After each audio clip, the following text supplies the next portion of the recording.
Good morning, Nevada. Now, I'm no conspiracy theorist. I like a good spy or mystery novel and the occasional liberal columnist flight of fancy as much as the next guy.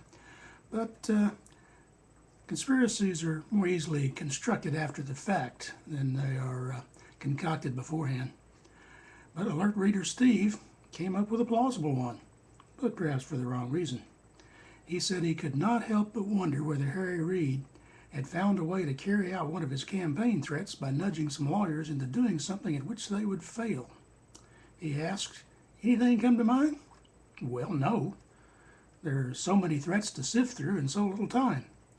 To which alert reader Steve suggested copyright litigation. Ah, yes.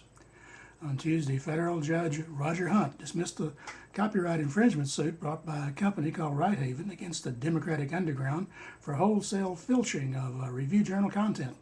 The judge cited a Ninth U.S. Circuit Court of Appeals case that said third parties could not sue for copyright infringement. He slapped Righthaven's hand and accused it of making a quote, flagrant misrepresentation to the court, close quote, about the deal it has with the newspaper. Reminds one of that old oft-told story around the political campfires back when Nevada's two senators were Harry and Dick Bryan. It was said Bryan woke up every morning fearful there was a supporter whose hand he had not shaken, while Reid awoke wondering if there was an enemy he had not yet screwed. Like I said, I'm no conspiracy buff, but Roger Hunt was recommended for his lifetime federal judgeship by Bryan and Reid, and nominated by Bill Clinton. Remember that U.S. Supreme Court ruling earlier this week? The one that upheld the constitutionality of the state's Ethics Commission? The ruling all the liberal columnists just loved?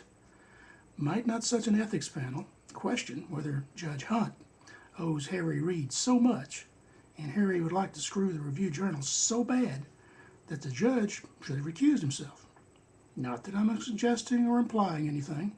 The world is full of coincidences as well as the occasional conspiracy. Not connecting dots, just surveying the landscape.